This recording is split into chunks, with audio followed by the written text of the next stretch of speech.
Dear students, ഞാൻ അനുദീപ്. നമുക്ക് ധാരാളം ഡിഗ്രി ലെവൽ PSC എക്സാംസ് വരാൻ പോവുകയാണ്. കേരള അഡ്മിനിസ്ട്രേറ്റീവ് സർവീസ് മുതൽ സെക്രട്ടേറിയറ്റ് അസിസ്റ്റന്റ്, സബ് ഇൻസ്പെക്ടർ എല്ലാം വരാൻ പോവുകയാണ്. നമ്മളിപ്പോൾ ഒരു ഹോട്ട് ടോപ്പിക്സ് എന്നൊരു സീരീസ് ചെയ്യാം. ഹോട്ട് ടോപ്പിക്സ് എന്ന് വെച്ച് കഴിഞ്ഞാൽ ഓരോ സബ്ജക്റ്റിലെയും ഏറ്റവും അധികം ചോദ്യങ്ങൾ വരാൻ സാധ്യതയുള്ള ഏരിയാസ് മാപ്പ് ചെയ്ത് നിങ്ങൾക്ക് തരുവാണ്. അതുകൊണ്ട് തന്നെ നിങ്ങൾക്ക് പഠിക്കാൻ സമയം കുറവുള്ള വിദ്യാർത്ഥിയാണെങ്കിൽ ഹോട്ട് ടോപ്പിക്സ് കൃത്യമായി ഫോളോ ചെയ്താൽ മതി. നിങ്ങൾ പ്രിലിംസ് എന്നൊരു കടന്നിരിക്കും.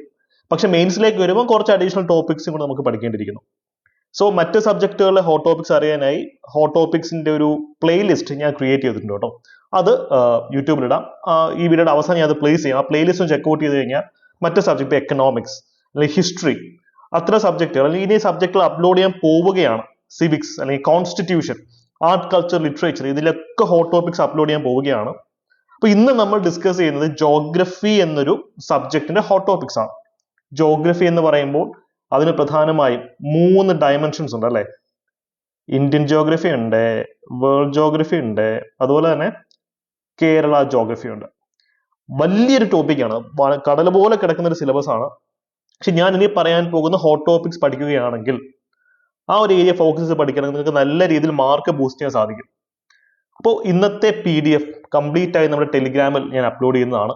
ടെലിഗ്രാം ചാനലിന്റെ ലിങ്ക് ഞാൻ കമന്റ് സെക്ഷനിൽ പിൻ ചെയ്തിട്ടുണ്ട്. ലിങ്ക് വർക്ക് ആയില്ലെങ്കിൽ നിങ്ങൾക്ക് എന്ത് ചെയ്യാം, അനുദീപ് വ്ളോഗ്സ് എന്ന് ടെലിഗ്രാമിൽ ജസ്റ്റ് ഒന്ന് സെർച്ച് ചെയ്താൽ മതി, ചാനലിലേക്ക് വരാൻ സാധിക്കുന്നതാണ്. ഡെയിലി രാവിലെ അവിടെ മോക്ക് ടെസ്റ്റുകളും ഇത്തരത്തിലുള്ള PDF ഒക്കെ നിങ്ങൾക്ക് അവിടെ ലഭിക്കും കേട്ടോ. സോ ടെലിഗ്രാം കുടുംബാംഗങ്ങളാവാൻ ശ്രമിക്കാം. അപ്പൊ നേരെ നമുക്ക് നമ്മുടെ ടോപ്പിക്കിലേക്ക് പോവാം. ഹോട്ട് ടോപ്പിക്സിലേക്ക് പോകുന്നതിന് മുമ്പ് ഈ പറയുന്ന ടോപ്പിക്സ് ഒക്കെ ഏത് പുസ്തകത്തിൽ നിന്ന് പഠിക്കണം എന്ന് നമുക്കൊരു ധാരണ വേണമല്ലോ. NCERTസും SCERTസും തന്നെയാണ് നമ്മുടെ ബൈബിളും ഖുറാനും ഭഗവത്ഗീത എല്ലാം. സോ NCERTs കൃത്യമായി ഫോളോ ചെയ്യാം. അതുപോലെ തന്നെ നിങ്ങൾ ഞങ്ങളുടെ ബാച്ചിലർ സ്റ്റുഡൻസ് ആണ്, ക്ലാസ് നോട്ട്സ് മാത്രം ഫോളോ ചെയ്താൽ മതി. പിന്നെ NCERT വായിച്ചു നോക്കണമെന്നില്ല. കാര്യം എല്ലാ പോയിന്റ്സ് അത് ഇൻക്ലൂഡ് ആക്കിയാണ് നമ്മൾ നോട്ട്സ് പ്രിപ്പയർ ചെയ്തിട്ടുള്ളത്. അതിനോടൊപ്പം ഞാൻ ഇനി പറയാൻ പോകുന്ന മേഖലയിലെ UPSCയിലെയും PSCയിലെയും PYQs, മുൻകാല വർഷ ചോദ്യങ്ങൾ, പ്രീവിയസ് ഇയർ ക്വസ്റ്റ്യൻസ് കൃത്യമായി വർക്ക്ഔട്ട് ചെയ്തിരിക്കാം. കഴിഞ്ഞൊരു 10 വർഷത്തെ ചോദ്യങ്ങൾ വർക്ക്ഔട്ട് ചെയ്താൽ തന്നെ നല്ല രീതിയിൽ നിങ്ങൾക്ക് അവിടുന്ന് എന്ത് ചെയ്യാൻ പറ്റും, മാർക്ക് ബൂസ്റ്റ് ചെയ്യാൻ സാധിക്കും. പിന്നെ ഇതൊരു അഡ്വാൻസ് ടെക്സ്റ്റ് ആണ്, GC ലിയോങ് എന്ന് പറയും. ബാക്കിയുള്ള സോഴ്സുകൾ പഠിച്ച് കഴിഞ്ഞ ആൾക്കാരാണെങ്കിൽ ഒരു അഡീഷണൽ നോളജ് എന്നുള്ള രീതിയിൽ GC ലിയോങ്, GCL നിങ്ങൾക്ക് യൂസ് ചെയ്യാവുന്നതാണ് കേട്ടോ. യെസ്, നിർബന്ധം പറയുന്നില്ല. GCL സമയമില്ലാത്ത ആൾക്കാർക്ക് അത് ഒഴിവാക്കാം, സമയം ഉണ്ടെങ്കിൽ നിങ്ങൾ അത് വായിച്ചു നോക്കാം. ഓക്കെ, അപ്പോൾ നമുക്ക് ആദ്യമേ വേൾഡ് ജോഗ്രഫിയിൽ നിന്നും ആരംഭിക്കാം. നമുക്ക് ഏറ്റവും അധികം ചോദ്യങ്ങൾ വരുന്നൊരു മേഖലയാണ് അറ്റ്മോസ്ഫിയർ. നമുക്കറിയാം layers of atmosphere, troposphere, stratosphere, mesosphere, thermosphere, exosphere. ഇവിടെ ഏറ്റവും തണുപ്പുള്ള അല്ലെങ്കിൽ ഏറ്റവും താപനില കുറഞ്ഞ അറ്റ്മോസ്ഫിയറിക് ലെയർ ഏത് അല്ലെ? അത്തരം ചോദ്യങ്ങൾ വരും. അല്ലെങ്കിൽ ടെമ്പറേച്ചർ ഇൻവേർഷൻ എന്താണെന്നുള്ള ചോദ്യം ഇപ്പോൾ റാങ്ക് മേക്കിംഗ് ആയിട്ട് വരുന്നുണ്ട്. സോ അറ്റ്മോസ്ഫിയർ എന്നൊരു ടോപ്പിക് വൃത്തിയായി വെടിപ്പിന് പഠിച്ചിട്ട് പോവുക, നമുക്ക് അവിടെ നിന്ന് മാർക്ക് ലഭിക്കും. ഫസ്റ്റ് സ്റ്റേജ് അല്ലെങ്കിൽ സെക്കൻഡ് സ്റ്റേജ് ഏതെങ്കിലുമൊക്കെ സ്റ്റേജ് നിങ്ങൾക്ക് അവിടെ നിന്ന് മാർക്ക് ലഭിച്ചിരിക്കും. ഒന്നും അല്ലെങ്കിൽ ഓപ്ഷൻസ് എലിമിനേറ്റ് ചെയ്യാനുള്ള ഡേറ്റ എങ്കിലും ഇത് നിങ്ങൾക്ക് ലഭിക്കും. അതുപോലെ തന്നെയാണ് ബേസിക്സ് ഓഫ് ജോഗ്രഫി. എല്ലാവരും പഠിച്ചു തുടങ്ങുന്ന ബേസിക്സ് ഓഫ് ജോഗ്രഫി എന്നാണല്ലോ. അപ്പം എന്താണ് ലാറ്റിറ്റ്യൂഡ്, അല്ലെ എന്താണ് ഓൾട്ടിറ്റ്യൂഡ്, അല്ലെങ്കിൽ എന്താണ് ലോഞ്ചിറ്റ്യൂഡ്?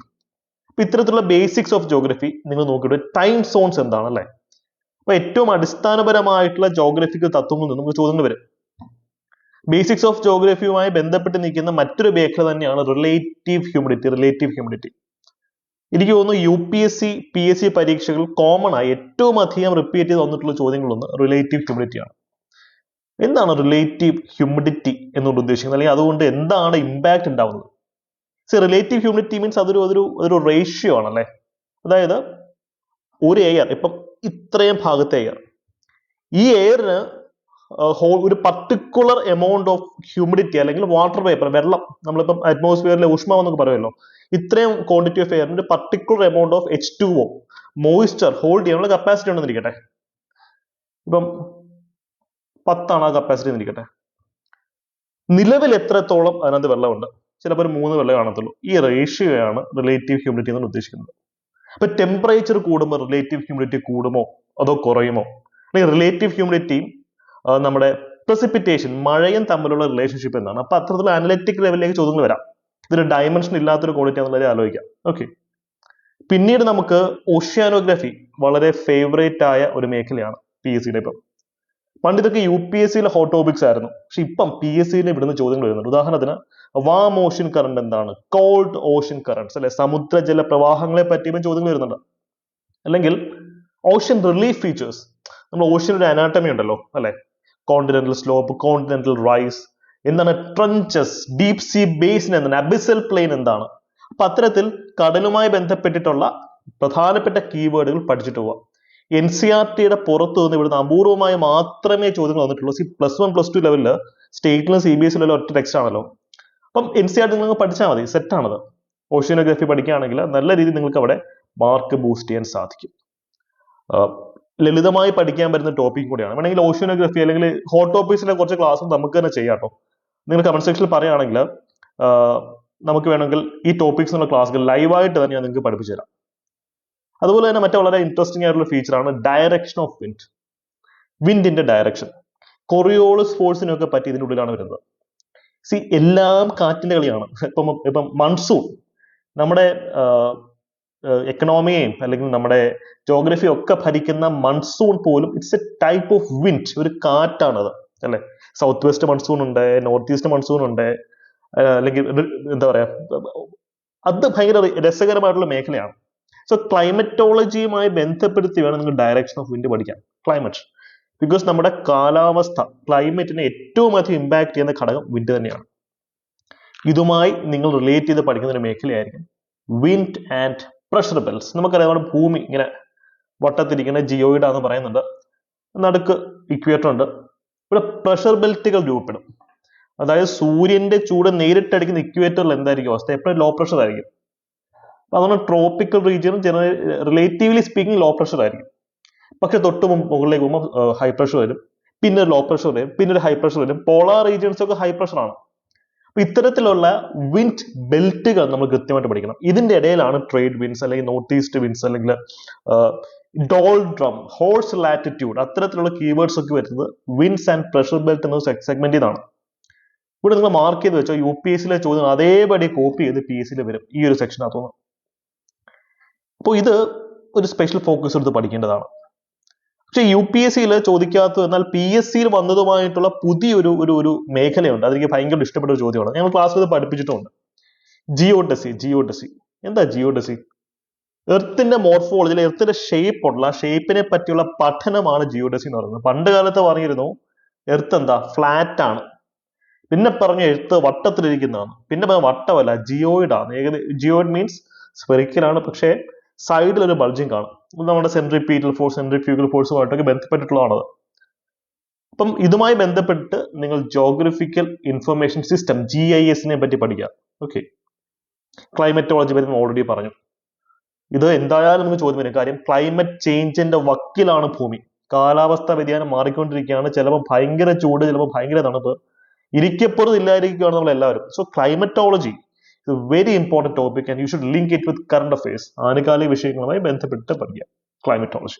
ഓക്കെ, ഇവിടെ മറ്റൊരു കാര്യം ശ്രദ്ധിക്കേണ്ടത് ക്ലൈമറ്റ് ഇന്ത്യയിൽ അല്ലെങ്കിൽ മെറ്ററോളജിക്കൽ ഡിപ്പാർട്ട്മെന്റ് സീസൺസിനെ പറ്റി പറയുന്നുണ്ട്. അപ്പൊ ക്ലൈമറ്റും സീസണും തമ്മിലുള്ള വ്യത്യാസം എന്താണ്? അല്ലെങ്കിൽ വെതർ അല്ലെ, ക്ലൈമറ്റ് ഉണ്ട്, സീസൺ ഉണ്ട്, വെതർ ഉണ്ട്, തമ്മിലുള്ള വ്യത്യാസം എന്താണെന്ന് നോക്കി വെക്കുക. ഇപ്പൊ ഒരു ഹോട്ട് ടോപ്പിക്സിനെ പറ്റി മാത്രം പറഞ്ഞൊരു വീഡിയോ ആയിട്ടാണ് കൂടുതൽ സെഗ്മെന്റിലേക്ക് പോകാത്തത്. നിങ്ങൾ ആവശ്യപ്പെടുകയാണെങ്കിൽ നമുക്ക് ഈ ടോപ്പിക്സ് ക്ലാസ്സസ് ചെയ്യാം. ഓക്കെ, പിന്നെ നമുക്ക് ഏറ്റവും അധികം ചലഞ്ചിങ് ക്വസ്റ്റ്യൻസ് വരുന്ന മേഖല മാപ്സ് തന്നെയാണ്. മാപ്സ്, ടോപ്പോഗ്രഫിക്കൽ മാപ്സ് അല്ലെ, ധരാതലീയ ഭൂപടങ്ങൾ എന്താണ്, കോണ്ടൂർ ലൈൻസ്, അല്ലെങ്കിൽ അത്തരത്തിലുള്ള ഡിഫറെന്റ് ടൈപ്സ് ഓഫ് മാപ്സ് എന്താണ്, അല്ലെങ്കിൽ റേഷ്യോസ് എന്താണ്. ആ ഒരു മേഖല നമുക്ക് ഒരു ഹൈലൈറ്റ് ചെയ്ത് പഠിക്കേണ്ട ഒരു ഏരിയ ആണ് മാപ്സിന്റെ സെക്ഷൻ. വേൾഡ് ജോഗ്രഫിയിൽ അടുത്തതായി വരാൻ പോകുന്നത് സ്ട്രക്ചർ ഓഫ് എർത്ത് ആണ്. NCERT-യിലെ ഡേറ്റിൽ നിന്ന് തന്നെയാണ് നമുക്ക് എപ്പോഴും ചോദ്യങ്ങൾ വരിക. അപൂർവമായി ഒരു out of the box question വരാറുണ്ട്. പക്ഷെ എന്നാലും NCERT പഠിക്കുകയാണെങ്കിൽ ഈ ടോപ്പിക് സേഫ് ആണ്. കാര്യം കുട്ടിക്കാലത്ത് നമ്മൾ പഠിക്കുന്നതാണ് എർത്തിന്റെ സ്ട്രക്ചർ എന്ന് വെച്ചാൽ എന്താ, ക്രസ്റ്റ് ഉണ്ട്, പിന്നെ ഉള്ളിൽ പോകുമ്പോൾ ഒരു മാന്റിൽ ഉണ്ട്, അതിൻ്റെ ഉള്ളിൽ പോകുമ്പോൾ കോർ ഉണ്ട് അല്ലെ. പക്ഷെ നമ്മൾ കുറച്ച് അഡ്വാൻസ്ഡ് സെക്ഷനിലേക്ക് പോകുമ്പോൾ നമ്മൾ ലിത്തോസ്ഫിയർ അല്ലെ, ലിത്തോസ്ഫിയറിനെ പറ്റി പഠിക്കും. പിന്നെ അതിനകത്തുള്ള ഏസ്തനോസ്ഫിയറിനെ പറ്റി പഠിക്കും. പിന്നെ അപ്പർ മാന്റിലിനെ പറ്റി പഠിക്കും. പിന്നെ കോർ, അത് ഔട്ടർ കോർ ഉണ്ട്, ഇന്നർ കോർ ഉണ്ട്. നമ്മൾ പറഞ്ഞിരിക്കുകയാണ് എർത്തിന്റെ ഷേപ്പ് ഒരു മുട്ട പോലെയാണ്. മുട്ട നമ്മൾ വിചാരം എർത്ത് എന്ന് വെച്ചാൽ കല്ല് പോലെ ഇരിക്കുന്നു. എർത്തിന്റെ പുറന്തോട് lithosphere it actually floats over asthenosphere. എർത്തിന്റെ പുറന്തോട് എന്ന് വെച്ച് കഴിഞ്ഞാൽ കട്ടിയാണ്, ഉള്ളില് ദ്രാവകാവസ്ഥയിലാണ്. മുട്ടയുടെ പുറന്തോട് ഉള്ളിൽ ഉള്ളത്തെ അവസ്ഥ സെയിം തന്നെയാണ്. അതുകൊണ്ടാണ് കോണ്ടിനെന്റുകൾ ചലിക്കുന്നതും ഭൂകമ്പമൊക്കെ ഉണ്ടാവുന്നത്. എർത്ത് കല്ല് പോലൊരു സാധനമാണെന്നുണ്ടെങ്കിൽ ഭൂകമ്പം ഉണ്ടാവേണ്ട കാര്യമില്ല. ഇത് കല്ലല്ല. ലിത്തോസ്ഫിയർ എന്ന് പറയുന്ന ഒരു ദ്രാവകം, ഇത് സെമി ലിക്വിഡ് ആണ്, നിങ്ങൾക്ക് മനസ്സിലാവാൻ വേണ്ടി ദ്രാവകം എന്ന് പറയുന്നത്. അതിന് മുകളിൽ ഏസ്തനോസ്ഫിയറിന് മുകളിലായി ലിത്തോസ്ഫിയർ ഒഴുകി നടന്നുകൊണ്ടിരിക്കുകയാണ്. അതാണ് കോണ്ടിനെന്റൽ മൂവ്മെന്റുകൾ ഇതുമായിട്ട് അസോസിയേറ്റ് പഠിക്കണം. കോണ്ടിനെന്റൽ പ്ലേറ്റുകൾ ഏതൊക്കെയാണെന്നുള്ള കാര്യം. ഇതിനോട് ചേർത്ത് വെച്ച് നിങ്ങൾക്ക് റോക്സിനെ പറ്റിയും പഠിക്കാം. കാര്യം എല്ലാ കല്ലുകളും റോക്സിന്റെ ഉത്ഭവം എവിടുന്നാ? എല്ലാ റോക്സിനും നമ്മൾ പ്രൈമറി റോക്സ് അല്ലെങ്കിൽ ആദ്യ ശില എന്ന് വിളിക്കുന്നത് എന്തിനാ? ഇഗ്നിയസ് റോക്കിനെയാണ്, ആഗ്നേയശിലയാണ്. അതായത് ലാവ ഉറഞ്ഞ് കട്ടിയായി ഉണ്ടാവുന്ന റോക്സ് ആണ് ആഗ്നേയശില, ഇഗ്നിയസ് റോക്സ്. ഈ റോക്സിൽ നിന്നാണ് മറ്റുള്ള എല്ലാ കല്ലുകളും രൂപപ്പെടുന്നത്. അപ്പൊ ഈ ലാവയുടെ ഉത്ഭവം എവിടാ? ഈസ്റ്റനോസ്ഫിയറിൽ നിന്നാണ് പലപ്പോഴും ലാവ വരുന്നത്. അപ്പോൾ ഇതെല്ലാം കണക്ട് ചെയ്തൊരു ഒറ്റ പാക്കേജ് ആയിട്ട് നിങ്ങൾക്ക് പഠിക്കണം. ക്ലിയർ ആണെന്ന് വിചാരിക്കുന്നു. ഇവിടെ മറ്റൊരു എക്സാമ്പിൾ റോക്സ്, അല്ലെങ്കിൽ റോക്സുമായി അസോസിയേറ്റ് നിങ്ങൾ സോയിൽസിനെ പറ്റിയും പഠിക്കണം. കാര്യം റോക്സ് പൊടിയിട്ടാണല്ലോ സോയിൽസ് ഉണ്ടാവുന്നത്.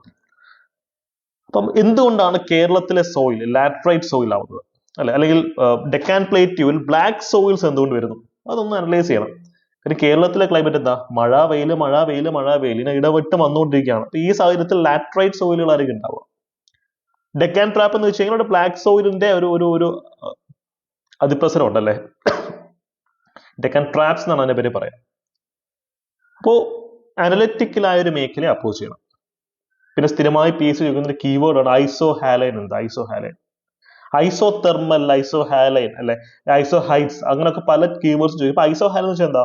സമുദ്രത്തിൽ ഓഷ്യാനോഗ്രഫിയെ പറ്റി പറഞ്ഞിരുന്നല്ലോ. സമുദ്രത്തില് ഒരേ ഉപ്പിന്റെ അളവ് ഓരോ സ്ഥലത്ത് ഓരോന്ന് രീതിയിലായിരിക്കും. ഡെഡ് സി, ചാവുകടലിലെ ഉപ്പല്ല നമ്മുടെ ഇവിടെയുള്ള കടലിലെ ഉപ്പിന്റെ അംശം. സോ ഒരേ സലൈനിറ്റി ഉള്ള റീജിയൻസിനെ കണക്ട് ചെയ്തുകൊണ്ട് വരയ്ക്കുന്ന ഡോട്ട്സ് ആണ് ഐസോഹലൈൻ എന്ന് പറയുന്നത്, അല്ലെ? It's A kind of line. ഇപ്പൊ നമ്മൾ നേരത്തെ പറഞ്ഞു ക്ലൈമറ്റോളജി, ഡയറക്ഷൻ ഓഫ് വിൻഡ് ഒക്കെ പറഞ്ഞതിന്റെ കൂട്ടത്തിൽ തന്നെ പറഞ്ഞാണ് സീസണൽ വിൻഡ്സ്, അല്ലെ? Seasonal winds. മൺസൂൺ ഒരു സീസണൽ വിൻഡ് ആണ്. കറക്റ്റ് സീസണിൽ അടിക്കും, കറക്റ്റ് സീസണിൽ. ലോക്കൽ വിൻഡ്സ് എന്ന് പറഞ്ഞ വേറൊരു കാറ്റഗറി ഉണ്ട്. സീസണൽ വിൻഡ്സ് ആണ് നമ്മൾ ഈ ഒരു ഏരിയയിൽ എക്സ്ട്രീം ഫോക്കസ് എടുത്ത് പഠിക്കേണ്ടത്. മറ്റൊരു അടിപൊളി ടോപ്പിക്കാണ് ലാൻഡ് ഫോംസ്. ഭൂരൂപങ്ങൾ അല്ലെ?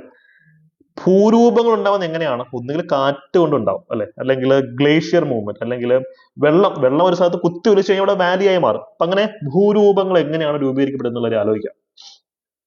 അതിനോടൊപ്പം ലോക രാഷ്ട്രങ്ങൾ, world Nations and it's basic facts. പക്ഷെ ഈ ഒരു മേഖല കടല് പോലുള്ള ഒരു ടോപ്പിക്കാണ്. മറ്റ് മേഖലകൾ പഠിച്ചിട്ട് ഇങ്ങോട്ടേക്ക് വന്നാൽ മതിയാവും. ഓക്കെ, കൂടുതൽ കറണ്ട് അഫയേഴ്സ് റിലേറ്റഡ് ആയിട്ടാണ് ഇവിടുത്തെ ക്വസ്റ്റ്യൻസ് വരിക. അപ്പോൾ ഏകദേശം ഒരു ഐഡിയ നിങ്ങൾക്ക് കിട്ടിയെന്ന് വിശ്വസിക്കുന്നു. ഇനി നമുക്ക് ഇന്ത്യൻ ജോഗ്രഫിയിലേക്ക് ഒന്ന് പോവാം. അത് കഴിഞ്ഞിട്ട് കേരള ജോഗ്രഫി. അഗൈൻ നിങ്ങൾക്ക് ഈ ടോപ്പിക്സ് എല്ലാം ഒരു ഇന്റഗ്രേറ്റഡ് ക്ലാസ് റൂം പ്രോഗ്രാമിന്റെ ഭാഗമായി പഠിക്കണമെങ്കിൽ ഞങ്ങളുടെ പ്രിലിംസ് ബാച്ച് നിങ്ങൾക്ക് അവൈലബിൾ ആണ്. ഒരു 1000 രൂപ മാത്രമാണുള്ളത്. നിങ്ങൾക്ക് അതിനകത്ത് ഈ ടോപ്പിക്സും അഡീഷണൽ ടോപ്പിക്കുകളും എല്ലാം തന്നെ 100% സിലബസും കവർ ചെയ്ത് കിട്ടുന്നതാണ്. അപ്പോൾ ഈ നമ്പറിൽ കോൺടാക്ട് ചെയ്യുന്നതിന് കൂടുതൽ ഡീറ്റെയിൽസ് നിങ്ങൾക്ക് ലഭിക്കും. ഓക്കെ, നമുക്ക് യൂട്യൂബിലും ക്ലാസ്സസ് ഫ്രീ ആയിട്ട് തന്നെ ചെയ്യാവുന്നതാണ്. നമുക്ക് വേണമെങ്കിൽ മൺസൂൺ എന്നൊരു ടോപ്പിക്കിൽ ഒരു ക്ലാസ് ഉടൻ തന്നെ പ്ലാൻ ചെയ്യാം. നിങ്ങൾ ആവശ്യപ്പെട്ട കമന്റ് സെക്ഷനിൽ പറയുകയാണെങ്കിൽ മൺസൂൺ എന്നൊരു ടോപ്പിക്ക് നമുക്ക് ആഴത്തിൽ തന്നെ ഒരു ലൈവ് ക്ലാസ്സിൽ കൂടെ നിങ്ങൾക്ക് പഠിപ്പിച്ചു തരാം. ഓക്കെ, നമുക്കിനി ഇന്ത്യൻ ജോഗ്രഫിയിലേക്ക് പോകാം. ഇന്ത്യയുടെ ഭൂപ്രകൃതി. ഇവിടെ നമ്മൾ പഠിച്ചു തുടങ്ങുന്ന ഇന്ത്യയുടെ ഫിസിയോഗ്രഫിക്കൽ ഡിവിഷൻസ് ആണ്. അതിന്റെ ഉള്ളിൽ തന്നെയാണ് ഹിമാലയത്തിന്റെ ഡിവിഷൻ വരിക. നമുക്കറിയാം നോർത്തേൺ ഇന്ത്യൻ പ്ലെയിൻ ഉണ്ട്, ഡെക്കാൻ പ്ലേറ്റ് ഉണ്ട്, സൗത്ത് ഇന്ത്യൻ റീജിയൻസ് ഉണ്ട്. അപ്പം ഇന്ത്യയുടെ മൊത്തത്തിലുള്ള ഫിസിയോഗ്രഫിക് ഡിവിഷനുകൾ, ഭൂരൂപങ്ങൾ കൃത്യമായി. കോസ്റ്റൽ പ്ലെയിൻസ് ഉണ്ട്, അല്ലെ? നമുക്ക് ഐലൻഡുകൾ ഉണ്ട്. അതുപോലെ തന്നെ ഇന്ത്യയിൽ അഗ്നിപർവ്വതം ഉണ്ടോ? യെസ്, ആൻഡമാൻ നിക്കോബാർ ദ്വീപിൽ ബാരൻ ഐലൻഡ് അഗ്നിപർവ്വതങ്ങളുണ്ട്. അപ്പൊ ഇത്തരത്തിലുള്ള ഫിസിയോഗ്രഫിക് ഡിവിഷൻസിനെ പറ്റി പഠിക്കണം. അതിൽ ഏറ്റവും അധികം ക്വസ്റ്റ്യൻസ് വരുന്നത് ഹിമാലയത്തിന്റെ ഡിവിഷൻസിനെ പറ്റിയാണ്. നമുക്കറിയാം, നമുക്ക് northern Himalaya, middle Himalaya, southern Himalaya എന്നൊക്കെ പറയുന്ന പോലെ ഹിമാദ്രി ഉണ്ട്, ഹിമാചൽ ഉണ്ട്, ഷിവാലിക് ഉണ്ട്. ഈ 3 ഹിമാലയ റേഞ്ചസിനെ പറ്റി കൃത്യമായി നിങ്ങൾ പഠിച്ചിരിക്കണം. പിന്നീട് ഇന്ത്യയുടെ ക്ലൈമറ്റ് നമ്മൾ നേരത്തെ പറഞ്ഞു. ഇതെല്ലാം കോറിലേറ്റഡ് ആണ്. നിങ്ങൾ വേൾഡ് ജോഗ്രഫി പഠിച്ചാൽ തന്നെ ഇന്ത്യൻ ജോഗ്രഫിയിലെ കുറെ കാര്യങ്ങൾ തീരും. ഉദാഹരണത്തിന് മൺസൂൺ, നമ്മൾ നേരത്തെ പറഞ്ഞ കാര്യം തന്നെയാണ് ഇവിടെ പിന്നെ വരുന്നത്. ഓരോ സംസ്ഥാനങ്ങളും അത് സ്പെഷ്യൽ ഫീച്ചേഴ്സും. ഇന്ത്യയിലെ സോയിൽസ് നമ്മൾ നേരത്തെ പറഞ്ഞു, സോയിൽസിനെ പറ്റി. പിന്നീട് ഇന്ത്യയിലെ റിവർ സിസ്റ്റം. ഇവിടെ കൃഷ്ണ എന്ന് പറയുന്ന റിവർ എക്സ്ട്രീംലി ഇമ്പോർട്ടൻ്റ് ആയിട്ട് പഠിക്കുക. കൃഷ്ണ റിവർ, കൃഷ്ണയും പഠിക്കണം, കാവേരിയും പഠിക്കണം. Because Kaveri is the only perennial south Indian river. അത് വറ്റി വരാറില്ല അങ്ങനെ പൊതുവെ. പിന്നെ ഗ്രൗണ്ട് വാട്ടർ ഉണ്ട്, അതല്ലെങ്കിൽ സൗത്ത് വെസ്റ്റ് മൺസൂണിൽ നിന്നും വെള്ളം കിട്ടും. പല പല ഫാക്ടേഴ്സ് അതിനകത്തുണ്ട് അല്ലേ. അടുത്ത കാലത്ത് PSC ചോദിക്കുന്ന മറ്റൊരു പുതിയൊരു ടോപ്പിക്കാണ് geological time scale. Western guards ഏത് കാലഘട്ടത്തിലുണ്ടായത്? പ്രീസ്റ്റോസീൻ പീരീഡിലാണോ അതോ മറ്റെന്തെങ്കിലും പീരീഡിലാണോ? അത്തരത്തിലുള്ള ചോദ്യങ്ങൾ ജിയോളജിക്കൽ ടൈം സ്കെയിലിന്റെ പെർസ്പെക്റ്റീവിൽ ചോദിക്കാറുണ്ട്. UPSC ചോദിച്ച അതേ ചോദ്യങ്ങൾ തന്നെയാണ് കോപ്പി അടിച്ച് ഇവിടെ ചോദിക്കുന്നത്. ഇത് 10th +2 ലെവൽ എക്സാംസിൽ പോലും ചോദിക്കാറുണ്ട്.